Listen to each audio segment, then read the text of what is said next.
Hai, kembali lagi di channel pengetahuan unik. Di video kali ini, aku akan membahas tentang seorang psikopat yang masih berusia 11 tahun.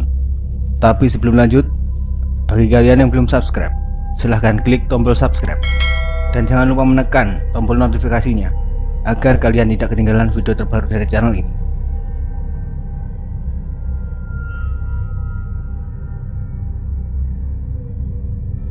Mary Bell. Mary Bell adalah seorang psikopat asal Inggris yang terbukti bersalah atas pembunuhan dua balita pada tahun 1968 lalu.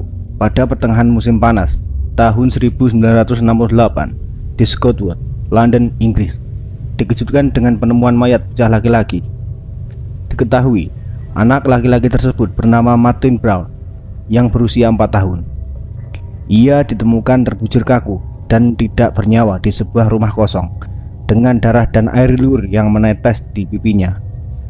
Karena tak ditemukan tanda-tanda kekerasan, polisi menyimpulkan jika kematian Martin hanya karena kecelakaan yang tak disengaja. Namun, beberapa minggu kemudian, polisi kembali dikagetkan dengan kematian Brian Howe yang baru berusia 3 tahun. Brian ditemukan tewas di tempat di mana anak-anak biasa bermain di kawasan Scotwood. Brian ditemukan dengan berbagai luka aneh, ada bekas tusukan di paha, alat kelaminnya sebagian dimutilasi, dan rambutnya dipotong.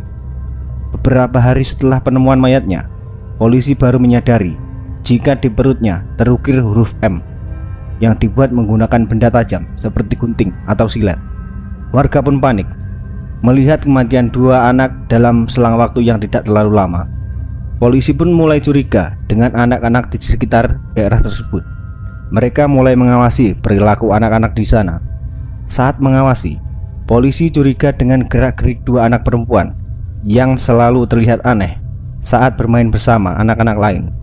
Akhirnya, polisi mencoba menginterogasi anak-anak yang sering bermain di taman itu. Betapa terkejutnya polisi saat menginterogasi dua anak yang mereka curigai.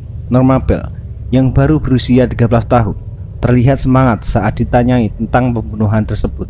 Selama interogasi, bahkan Norma selalu tersenyum seolah pembunuhan ini adalah lelucon dan hal yang menyenangkan.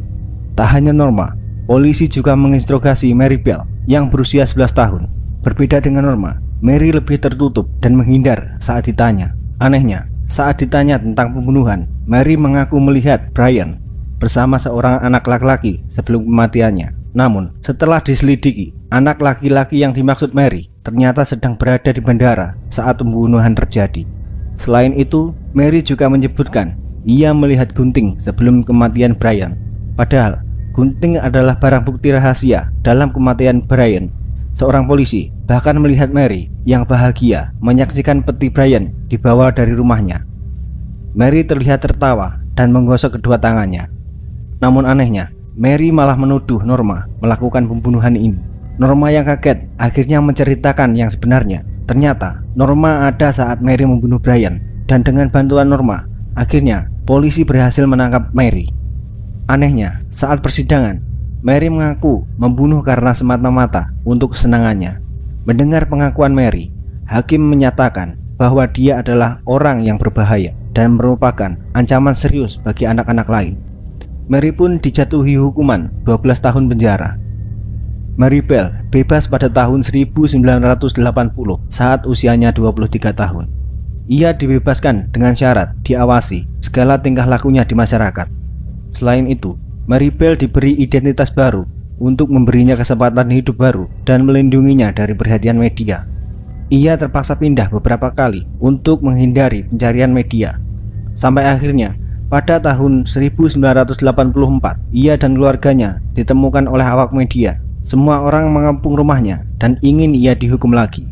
Namun, ternyata ia dilindungi oleh pemerintah karena masa tahanannya telah berakhir.